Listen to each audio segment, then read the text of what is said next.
Yeah, I'll react to that. Sure. I've heard about this. New channel, guys. Okay, Blue Jay. I've never seen him before. The dumbest Russian voyage nobody talks about, but I have a pretty darn good idea of what he's talking about. I believe he's going to go into the. It's pretty comical, and it's comical to the point where it's just unbelievable. And let's just. I'm guessing he's going to talk about when Russians had to send their fleet over to Port Arthur to defend from the Japanese, and just everything went wrong. My name is Connor. If you are new, there's my camera. And I like to learn stuff.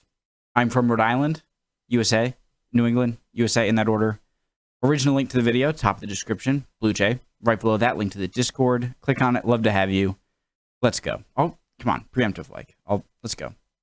A sorority girl in a white Jeep, or depression and iconic combinations out there, like spaghetti and... There are an abundance of iconic combinations out there, like spaghetti and meatballs, a sorority girl in a white Jeep, or depression and alcoholism. But like US presidents and convertibles, not everything can be a match made in heaven. And as much as Mother Russia would love to dominate the high seas, nearly landlocked nations and stellar navies don't exactly go hand in hand. But for all the Russian Navy's dismal, underwhelming, pathetic lack of glory in the early 20th century, it's always important to look on the bright side. Like how it gives me good YouTube content. So in today's episode, I'm gonna learn you all about the misadventures of the Russian Baltic Fleet. Hey. I'm Blue Jay. I'm Connor. Hello. Russia's kind of cool, right? It's the turn of the 20th century, and what better way to kick off a new era than expansion? Russia is cold, which is great for things like stopping Nazis and badass TikToks, but not ideal for ports. Having your port turn to ice every winter is what those of us more versed in nautical terms would call not very cash money.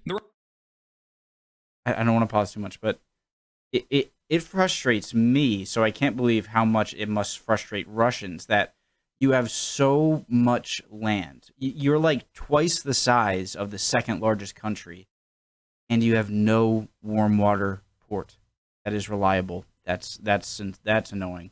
The Russian Empire notices China has a pretty nifty port with, get this, warm water. However, there's this pesky little thing called a border in the way. But that's okay, China isn't European, it's not a real country, so Russia takes control and gets the Qing in the port. Japan doesn't like what they see, so they meet with Russia and are all like, hey, vodka boy, invading China is our thing. But Russia won't share, leaving diplomacy dead in the water. But that's okay, the new DLC just dropped and everyone's just itching to try out their new toys. So the Japanese attack Port Arthur, okay? The new DLC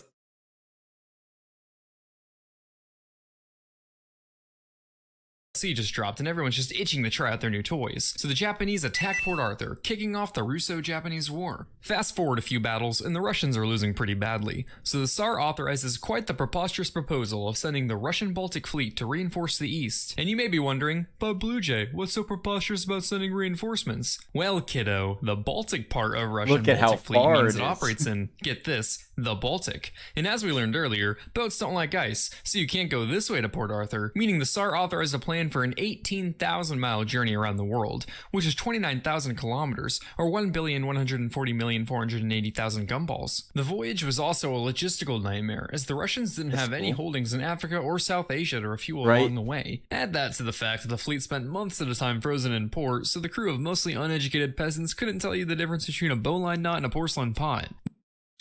And don't the British own both Gibraltar and the Suez Canal, and so don't they have to get permission? This group of inexperienced conscripts is put under the command of Admiral Rozhetsvensky, a man so prone to anger that his staff made sure to keep a large supply of binoculars at the ready due to how often he would throw them overboard. But hey, fuck it, what better way to learn than a trial by fire, right? So they set sail on their epic quest to turn the tide of the war and bring glory to the motherland.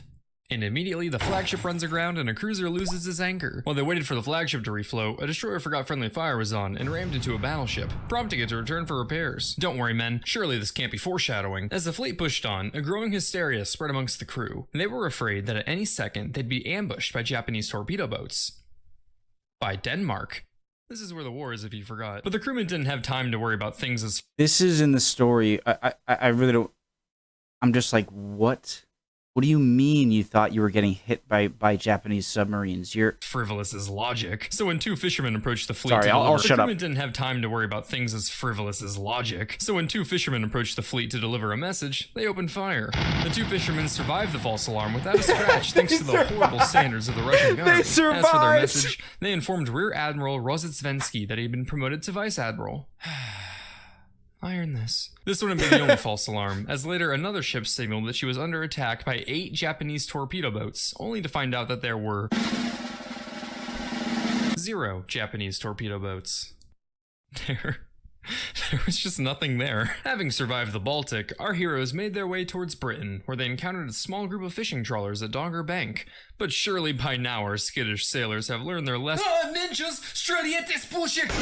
Chaos ensued as the Russians laid down hellfire upon the unsuspecting fishermen. The Russians are going bonkers. Some run around the deck aimlessly waving cutlasses to repel imaginary boarding parties, while others just cuddle up on the deck with life jackets, accepting their demise. Keep it up, men! These Japanese have horrendous aim, Igor. We haven't even taken a hit. But hey, at least this time we made sure they weren't fishermen first. We're shooting at fishermen, aren't we? Definitely a possibility, sir. Well, at least we didn't fire on our own ships, killing a sailor and Russian Orthodox priest. The British trawler fleet were sitting ducks as their nets in the water prevented a hasty escape, and the Russians fired at them for 20 minutes before realizing their mistake. While this sounds like the setup for a massacre, you forget our heroes are about as effective as a guy holding a fish on Tinder, sinking only 1 trawler and damaging 2 of their own ships. You're more safe if you're their target than if you're just a standby person.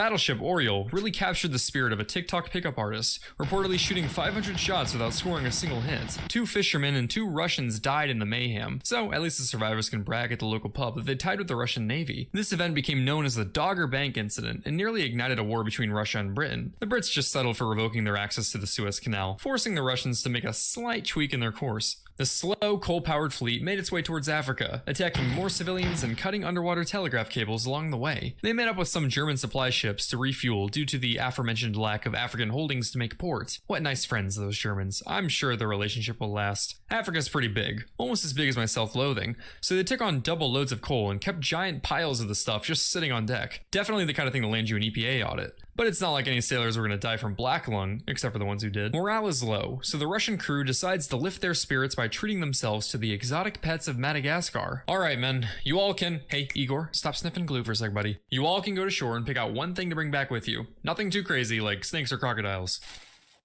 What did I say? Sir, I can explain.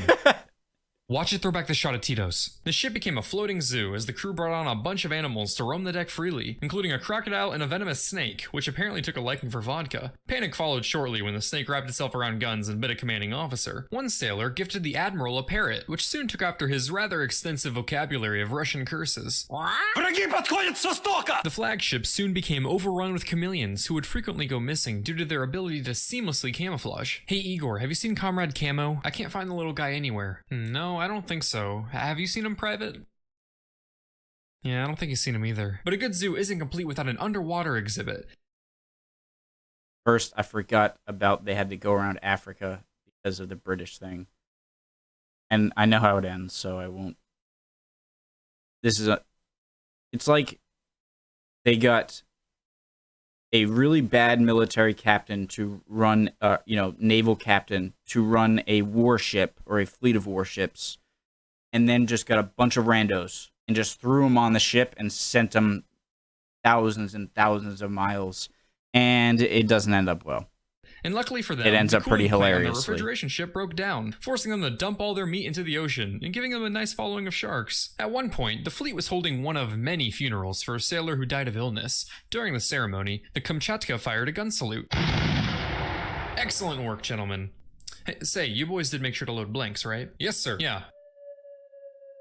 Igor, you're looking kinda pale there, buddy. After some more shenanigans, like foiling a mutiny and receiving a shipment of fur boots and coats instead of ammo, Admiral Rozhetsvensky realized that they were approaching Japan. Ah shit, that's right, I didn't train them. So he decided to run some gunnery practice on a stationary target. Miraculously, our group of misfits managed to score a single hit. on the ship towing the target. But hey, potato potato. At long last, the Baltic fleet closes in on Japan, approaching the Tsushima Strait during the night. The fleet extinguishes their lights to maintain stealth, all except for the Orel, which, as a hospital ship, kept them burning in accordance with the rules of war. The Orel comes upon a Japanese ship in the dark. And finally, after an extensive list of false alarms attacking fishermen and merchants alike across half of the high seas, they come across an actual Japanese vessel and determine it to be Russian. So they use their lights to communicate with it.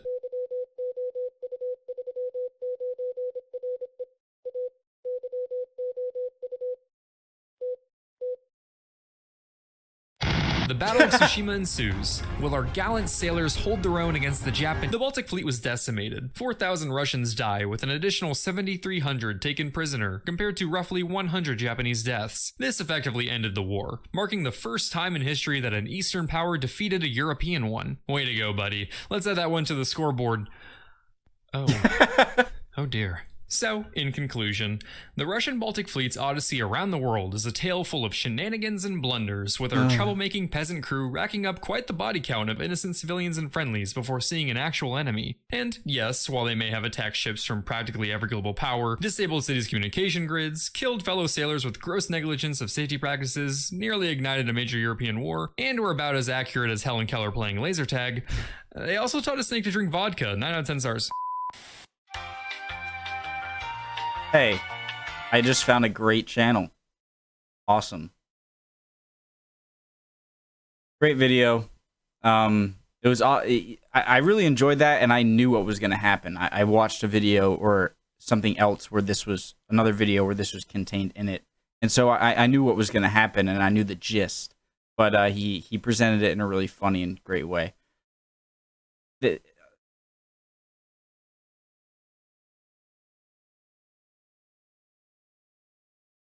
I'm trying to think of what the worst part might be, just showing up and getting obliterated right away. So all of that was just nonsense. But it's got to be the most mind-boggling moment was, how can you think there are Japanese subs in the Baltic Sea? This doesn't take a very good geography, no knowledge, you know? I don't get it. Great video, though. Awesome. Blue Jay. Again, original link to the video, top of the description, link to the Discord below that. Hope you're all doing well. If not, chin up. Emotions are fickle. You'll be good soon. See ya.